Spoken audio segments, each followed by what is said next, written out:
Hello, welcome to this week's How's the Market, Pensacola. Well, when will this crazy market end? When will this crazy seller's market end? I've been getting that question a lot lately. I got interviewed for a couple of different podcasts. I keep getting asked that question. You're seeing some stuff happen nationally that inventory is rising some. You're seeing some rates, the interest rates are rising. The Fed's talking about potentially raising rates a little faster than was originally predicted. These are the economic factors that come into play, and I've been talking about them for the last 6 months, saying that's what's going to impact our marketplace. We're in a little bit of a bubble here on the Gulf Coast. So when you talk nationally and you see some of the national news, inventory's rising. I talked to a friend of mine in the Midwest. He said that he's got inventory levels. There are some price points that he's looking at 10 months inventory. We don't have anything close to that here. Not yet. There is a move, especially to our area from up north, because what happened during the pandemic was there were people allowed to work remotely, and they found that they could continue doing that and keep their career, and so they would rather live in our little slice of paradise than where their job was to begin with. So we're seeing a continual move from that. There's also just a huge move to Florida, all around the entire state. So I don't think a lot of the national news here is going to impact us as much.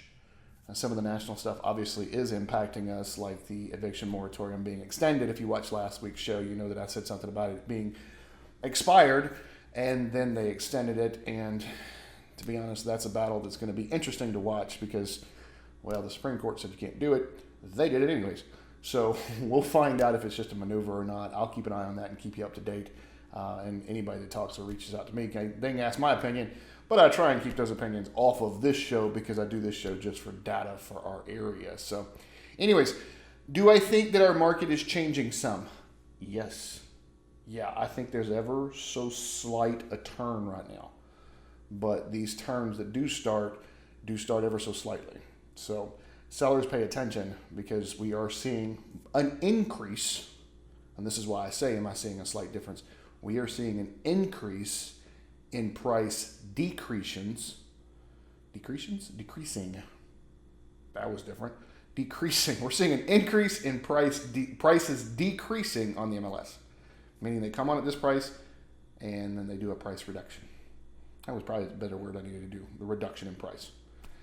I'm seeing that number of properties doing that price reduction increase. So that means people are not willing to go way up here anymore. Now, is it still up? Yeah, oh yeah. It's still up. It's definitely still a hyper seller's market. You'll see that in the numbers here in a minute for most price points. But the other ones that aren't are just a seller's market. We have seen an increase in inventory, but I've also seen an increase in those price reductions coming down. So there's an ever so slightly. As a seller, this is when you got to pay attention. This is when you got to pay attention. If you're a buyer thinking that slight turn is really going to work to your favor drastically in the next 6 months, no. This is the beginning of something. But I don't think that it's going to be a huge market shift for quite a bit. Sellers need to pay attention, I think, at this point more than buyers do. Anyways, that's national news. That's kind of a little bit of our local news, but let's talk about our two counties and get to the numbers right now. Let's go.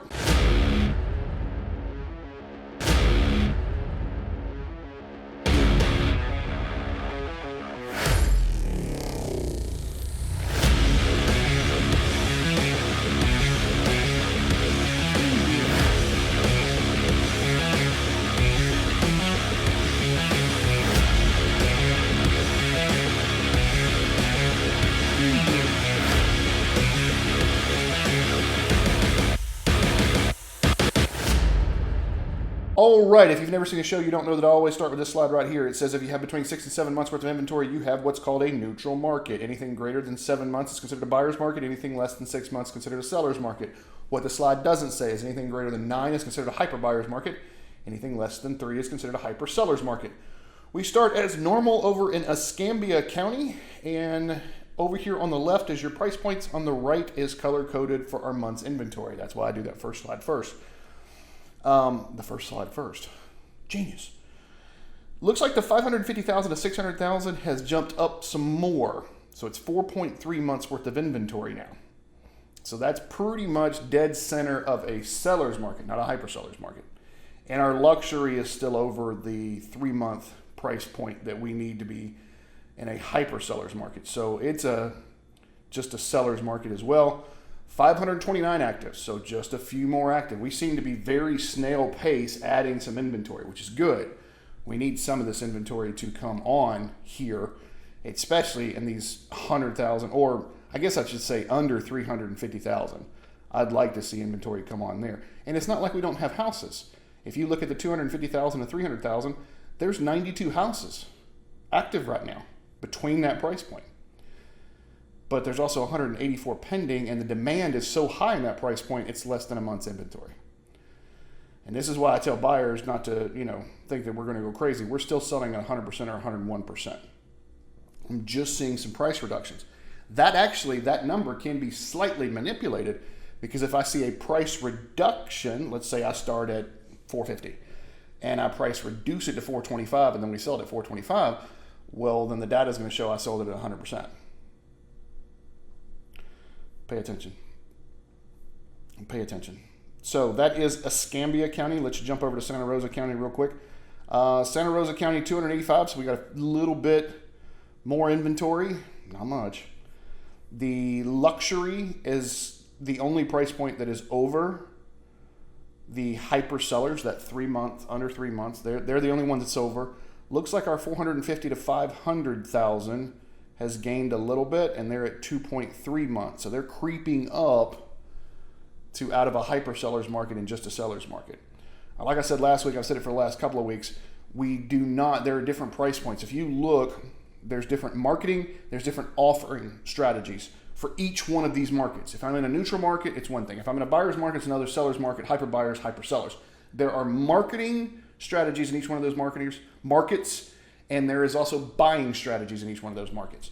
Are they hard and fast that I'm going to use a hyper seller's buying strategy for every property? No. Some of these properties need some serious work. So could I get 101%? Well, no, not if I need serious work. So there are other factors that buyers have to take into consideration. But most of the stuff that comes on right now is getting gobbled up fairly quickly. So that's our numbers. Like I've done for the last couple of weeks, I've always been bringing up the instant offer program. Had somebody ask me about that just the other day. Picked up a listing. It's coming on the market this week. The guy called me up and said, hey, I understand the instant offer program, explained what was going on, figured out that instant offer may not be the best because he's got time. So we're going to list it, and if he can get better, then great. If he's not, then we use the instant offer as a floor. So he knows what our instant offer program will offer him, and that's the floor. If we can get more for it, fantastic. And I'm, one of the very few people that can offer both. So I can offer the instant offer because I've got a set of investors behind me that are willing to back any offer that I make. So I can offer you the instant offer, but we're using that as a floor. So if we get anything better, great. We'll sell it that way. I will be your real estate broker at that time. We'll call it a day. If not, cool. He knows his floor. So it's a really, really good program. If there's a link below, if you want any more information about that particular program, I made sure I put the link below. We made it a little shorter show this week. I got a ton of stuff going on. Birthday was yesterday. I turned old. And needless to say, the day ended up with an Uber ride home because I may have one or 12 cocktails. Anyways, thanks for everybody that actually did wish me a happy birthday on YouTube and Facebook. I appreciate it. Thank you all. Hope this information actually helps you out with this.